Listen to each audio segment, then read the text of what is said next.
The Tale of Peter Rabbit. Once upon a time, there were 4 little rabbits, and their names were Flopsy, Mopsy, Cottontail, and Peter.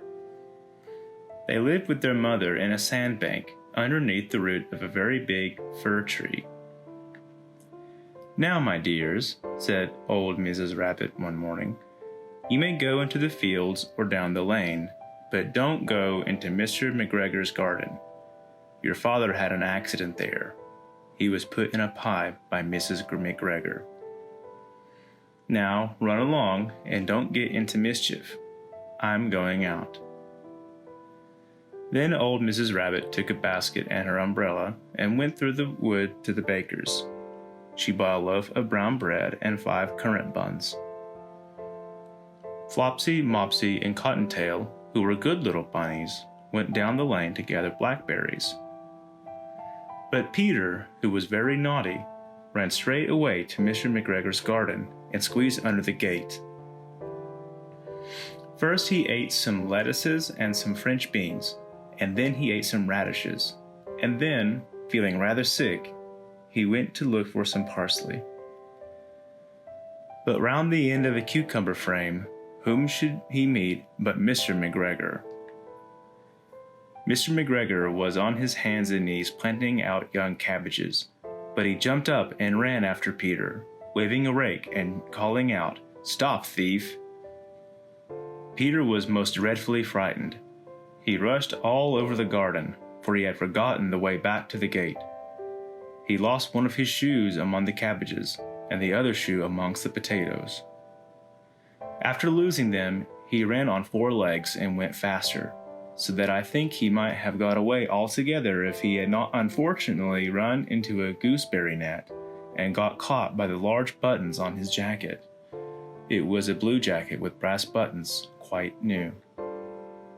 Peter gave himself up for lost and shed big tears, but his sobs were overheard by some friendly sparrows, who flew to him in great excitement and implored him to exert himself. Mr. McGregor came up with the sieve, which he intended to pop upon the top of Peter, but Peter wriggled out just in time, leaving his jacket behind him, and rushed into a tool shed and jumped into a can. It would have been a beautiful thing to hide in, if it had not been so much water in it. Mr. McGregor was quite sure that Peter was somewhere in the tool shed, perhaps hidden underneath a flower pot. He began to turn them over carefully, looking under each. Presently Peter sneezed. "Curdy-shoo!" Mr. McGregor was after him in no time, and tried to put his foot under Peter, who jumped out of a window, upsetting 3 plants. The window was too small for Mr. McGregor, and he was tired of running after Peter. He went back to his work. Peter sat down to rest. He was out of breath and trembling with fright, and he had not the least idea which way to go.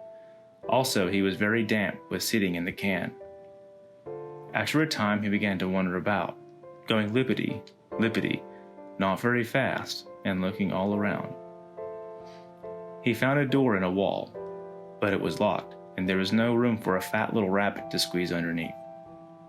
An old mouse was running in and out over the stone store step, carrying peas and beans to her family in the wood. Peter asked her the way to the gate, but she had such a large pea in her mouth that she could not answer. She only shook her head at him. Peter began to cry.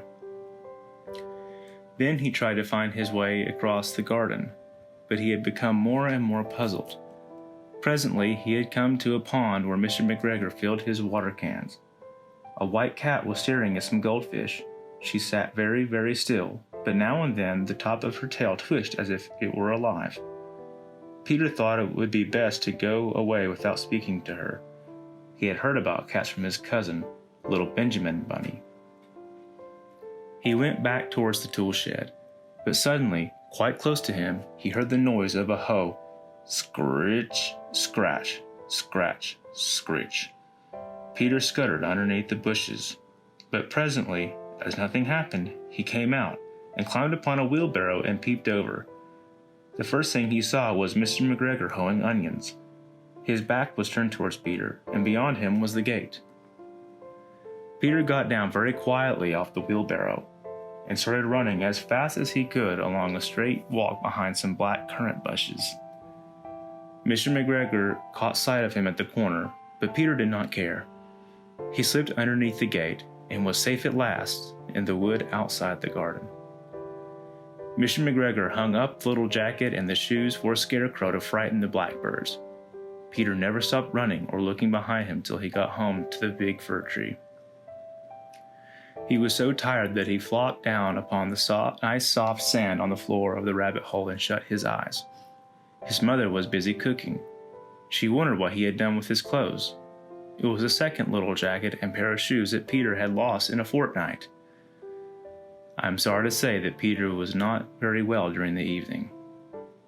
His mother put him to bed and made him some chamomile tea, and she gave a dose of it to Peter. 1 tablespoonful to be taken at bedtime. But Mopsy, Flopsy, and Cottontail had bread and milk and blackberries for supper. The end.